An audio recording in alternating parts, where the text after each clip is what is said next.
అమ్మ ఇప్పుడు ప్రజాస్వామ్యంలో మీరు ఎన్నో విషయాలపైన కులాలకు, మతాలకు అతీతంగా ఉన్నది ఉన్నట్టుగా వాస్తవాలని కుండబద్దలు కొట్టేసినట్టు మాట్లాడతారు. ఈ నేపథ్యంలో మీకు ఇన్నేళ్ల ఈ ప్రయాణంలో మీకు బెదిరింపు కాల్స్ రాలేదా?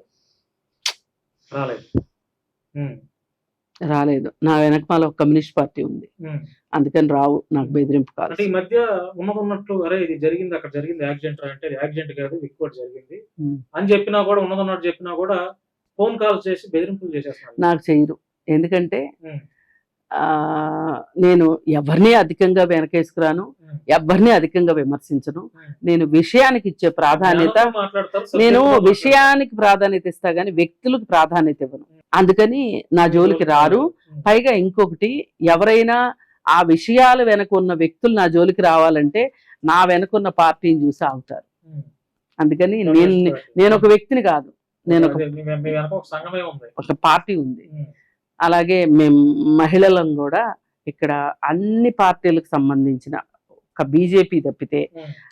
బీజేపీ, కాంగ్రెస్ తప్పితే కమ్యూనిస్ట్ పార్టీలు అలాగే కొన్ని ఎన్‌జీఓలకి సంబంధించిన ప్రతినిధులు అందరము కలిసి హైదరాబాద్‌లో ఉమెన్ జేఏసీ అని ఉంది. ఉమెన్ అండ్ ట్రాన్స్‌జెండర్ జేఏసీ ఉంది. ఓకే. మేము ఏం మాట్లాడినా జేఏసీకి అనుబంధంగానే మాట్లాడతాం. మాట్లాడతారు.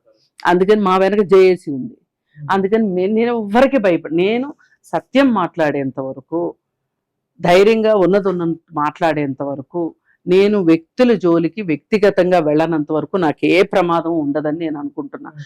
కానీ సనాతన ధర్మాన్ని నేను వ్యతిరేకిస్తున్న సందర్భంలో నన్ను చాలా మంది అడిగారు. నేను జగన్ గవర్నమెంట్‌కి కూడా చాలా వ్యతిరేకంగా మాట్లాడా. అప్పుడు కూడా నన్ను చాలా మంది అడిగారు నీకేం బెదిరింపు కాల్స్ రాలేదా అని. బహుశా నాకు లెక్కకు మించిన ఆస్తులు లేవు. ఆంధ్రాలో నాకు అస్సలు ఆస్తులే లేవు. వ్యాపారాలు లేవు ప్రస్తుతం. ఒకప్పుడు వ్యాపారం ఉండేది. ఇప్పుడు వ్యాపారం లేదు. నన్ను అటాక్ చేయడానికి ఏమీ లేదు. నా మాట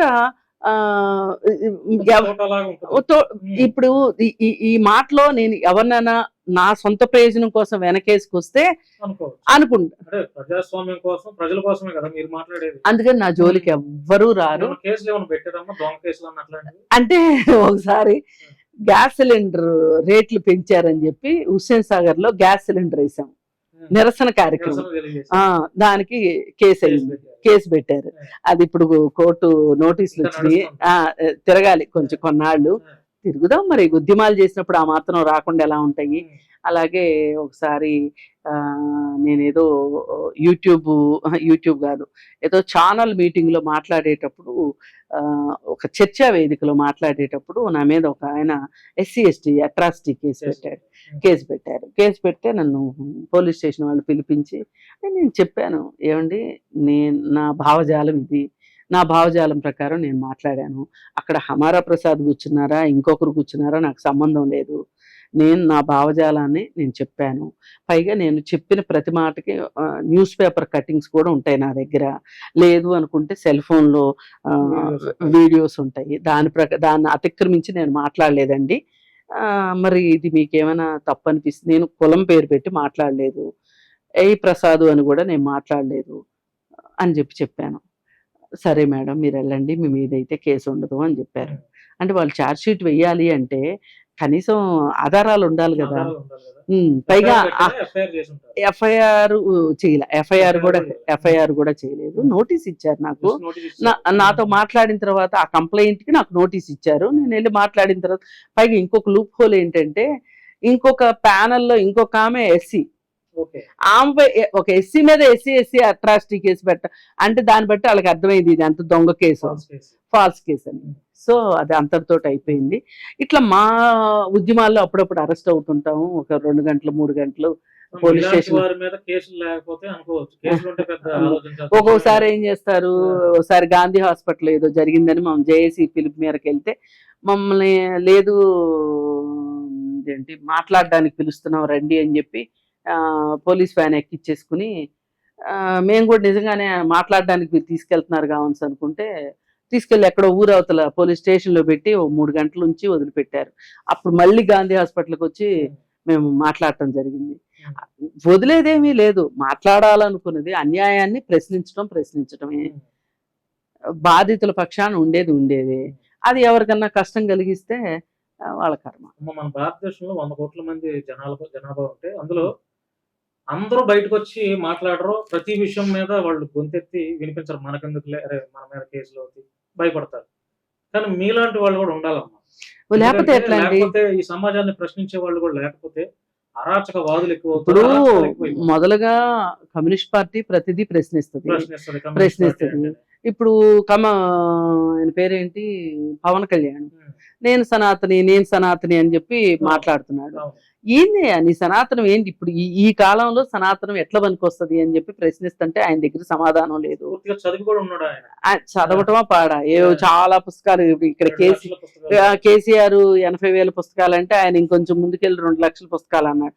2 లక్షల పుస్తకాలు సేకరించడానికి చాలా టైం చాలా టైం పడుతుంది. పడుతుంది. చదవా కనీసం 100 పుస్తకాల పేర్లు చెప్తేనే మనం 2 లక్షల పాంప్లెట్లు చదవటం కూడా అవదు. పుస్తకాల సంగతి ఎలా అన్న అట్టు పెట్టండి. 2 లక్షల బుక్లెట్లు చదవటం కూడా అవదు. ఇవన్నీ ఏంటంటే వినేవాడు ఉంటే చెప్పేవాడికి వినేవాడు లోకు అన్నట్లు చెప్తారు. అందుకని ఇట్లాంటి వాళ్ళని మేమైతే ప్రశ్నించకుండా ఆపమండి.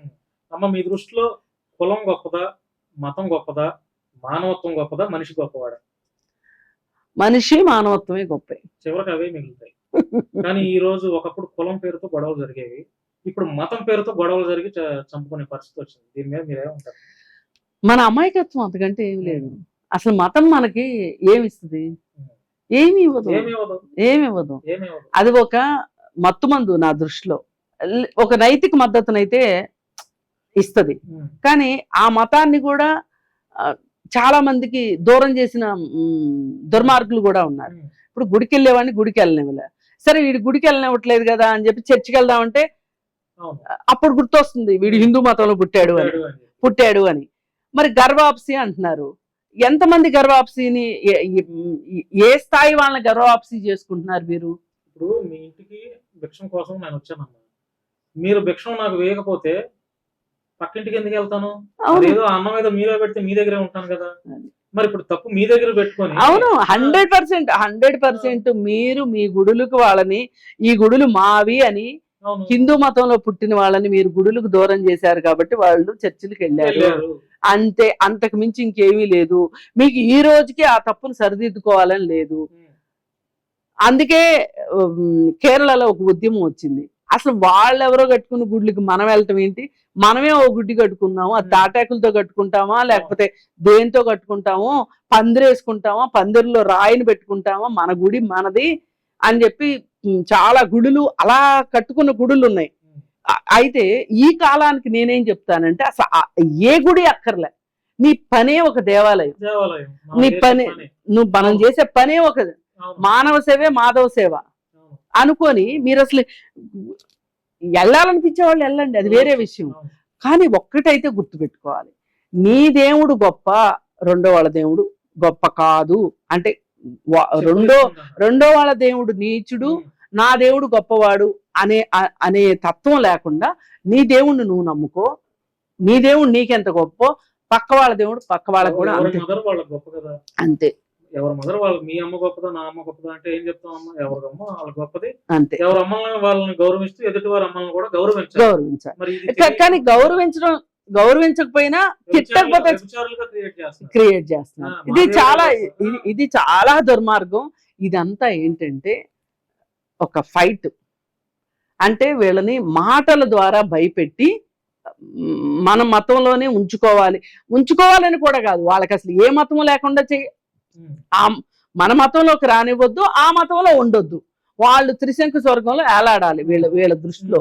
అందుకని చెప్పి అసలు ఇట్లాంటి వాళ్ళని లెక్క చేయకోకుండా మనం మతం కావాలనుకుంటే మతం ఆచరించుకోండి, లేదు అనుకుంటే నాస్తికులుగా ఉండండి అంతే. ఒకప్పుడు నిరీశ్వరవాదం ఉండేది, మీరు అలా ఉండండి.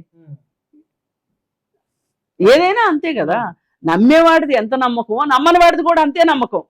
నీ నమ్మకాన్ని వాడు గౌరవించినా గౌరవించకపోయినా అలాంటప్పుడు నువ్వు వాడి మతాన్ని గౌరవించుకు, పట్టించుకోకు. నీ మతం నీది, వాళ్ళ మతం వాళ్ళది అంతే. రాధా మనోహర్ దాసు, కరుణాకర్ సుగుణ, లలిత్ కుమార్ అని వీళ్ళంతా ఇప్పుడు ఏదో ధర్మం కోసం పాటు పడుతున్నాం అన్నట్టు ధర్మం లేదు ఏమి లేదు. వాళ్ళని గట్టిగా కూర్చోబెట్టి 10 మాటలు అడిగితే 9కి సమాధానం ఉండదు వాళ్ళ దగ్గర, ఉండదు.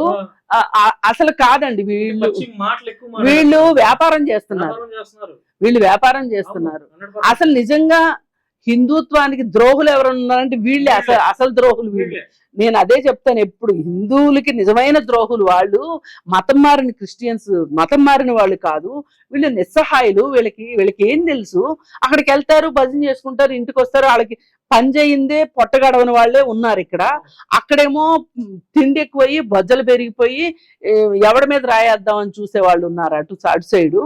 అందుకని పోని హిందూ మతాన్ని విమర్శించాలని నాకు లేదు అనుకుందాం, కానీ మీ హిందూ మతానికి తూట్లు పడిచే వాళ్ళు ఉన్నారు, చూసుకోండి ఇట్లాంటి వాళ్ళు. అందుకని అసలు దొంగలు వీళ్ళు, వాళ్ళ సంగతి చూసుకోండి. ఇది ఒక ముఠా, ఇది ఒక మాఫియా తయారైంది. వీళ్ళు ఏం చేస్తున్నారంటే, ఇప్పుడు మీతో ఈ ప్రశ్న నేను అడిగాను. యాక్చువల్ గా ఏ మతాన్ని కించపరచాలన్న ఆలోచన నాకు లేదు, కానీ ఉన్నదన్నట్టు నేను కూడా మాట్లాడే క్యాండిడేటే. ఇప్పుడు నేను ఈ ప్రశ్న అడిగా, వీళ్ళ వల్ల ఇప్పుడు సమాజంలో మత విద్వేషాలు రెచ్చగొట్టి వీళ్ళంతా హిందువులకి, క్రైస్తవులకి, ముస్లింలకి, ఇప్పుడు ఏ గ్రామంలో చూసుకున్నా అన్ని మతాల వాళ్ళు ఉంటారు కదా, అందరూ బాబాయ్ కన్నం అని చెప్పి పలకరించుకుంటారు కదా. ఈ రాధా మనోహర్ దాసు, ఈ కరుణాకర్ సుగుణ, లలిత్ కుమార్, ఇంకొంతమంది బెగ్గర్లు తయారైపోయి హిందువులకి, ముస్లింలు, క్రైస్తవులకు ఉన్నటువంటి అన్నదమ్ముల బంధాలు అనేవి పూర్తిగా చెడగొట్టేస్తున్నారు. అంటే హిందువులు మాత్రమే మనుషులు, మిగతా క్రైస్తవులు, ముస్లింలు, బౌద్ధులు లేకపోతే బుద్ధిస్టులు వీళ్ళు ఎవరు మనుషులు కాదు ఈ సమాజంలో, భారతదేశంలో వీళ్ళు ఉండకూడదు, మేము మాత్రమే ఉండాలని చెప్పి ఇది అవుతున్నారు. వాళ్ళు నిజంగా హిందూ ధర్మం కోసం పోరాటం చేసి ఫైట్ చేస్తే ఈ ఆన్లైన్ లో ఈ నెంబర్లు ఎందుకమ్మా, ఫోన్ పే నెంబర్లు, అకౌంట్ నెంబర్లు, నీ జేబులో డబ్బు తీసి ఖర్చు పెట్టి పని చేయి. అసలు మనము వాళ్ళ ఆగడాల గురించి, వాళ్ళ దందాల గురించి మాట్లాడుకోవాలంటే చాలా టైం కావాలి దానికి. అసలు నా ఉద్దేశం అసలు మాట్లాడకపోవటం కూడా బెటర్. చాలా రెచ్చిపోవట్లేదమ్మా, మరి ఏం చూసుకోనంత వాళ్ళకి పైనుంచి ఉన్నది. ఏం పైనుంచి ఉన్నా దేనికైనా ఒక టైం వస్తుందమ్మా. ఏ టైం ప్రజలు తిరగబడే అల్టిమేట్ గా ఏమండి సామెత ఉంది, 100 గొడ్లు తిన్న రాబందు గాలి వానకి పోయిందని. అంతే జరుగుతుంది, కాకపోతే కొంచెం టైం తీసుకుంటది అంతే. ఎందుకంటే ప్రజలే జడ్జిలు కదా, అల్టిమేట్ గా ప్రజాస్వామ్యంలో తీర్పు ఇచ్చేది ప్రజలే కదా. ఫైనల్ ప్రశ్న మిమ్మల్ని ఇబ్బంది పెట్టను. రాజేంద్ర ప్రసాద్ గారి వ్యాఖ్యలు ఇప్పుడు చాలా దుమారం రేపుతున్నాయి. అంటే ఆయన వయసు దాదాపు ఒక 65 ఏళ్ళు ఉంటాయి. మరి తాగేసి ఆయన వేదికల మీద ఇష్టం వచ్చినట్టు మాట్లాడుతున్నారని ఒక ప్రచారం జరుగుతుంది. రాజేంద్ర ప్రసాద్ గారు మాట్లాడినటువంటి ఆ వ్యాఖ్యలు ఏదైనా ఆలీ గారిని కానీ, రోజా గారిని, ఆమని గారిని, ఇట్లా ఈ వ్యాఖ్యలు సరైనవైనా ఆయన వయసు రీత్యా? కాదని ఆయన కూడా వివరణ ఇచ్చారు, కానీ ఇస్తూ ముక్తాయింపుగా ఏదో నోటితో మాట్లాడుతూ నొసలతో ఎక్కిరించినట్లు ఉన్నాయి ఆయన అయితే మనస్ఫూర్తిగా సారీ చెప్పినట్టు కానీ, నేను మారిపోయిన మనిషిని అని చెప్పినట్టు కానీ లేవు. నాకైతే అంత నమ్మకంగా అనిపించలేదు. ఏదేమైనా ఆయన ఇంబ్యాలెన్స్ అవుతున్నారు. ఆ ఇంబ్యాలెన్స్ కి రీజన్స్ ఏంటి అనేది చూసుకుని ఆయన కొంచెం ఆయన పద్ధతి మార్చుకుంటే చాలా మంచిది. ఆయన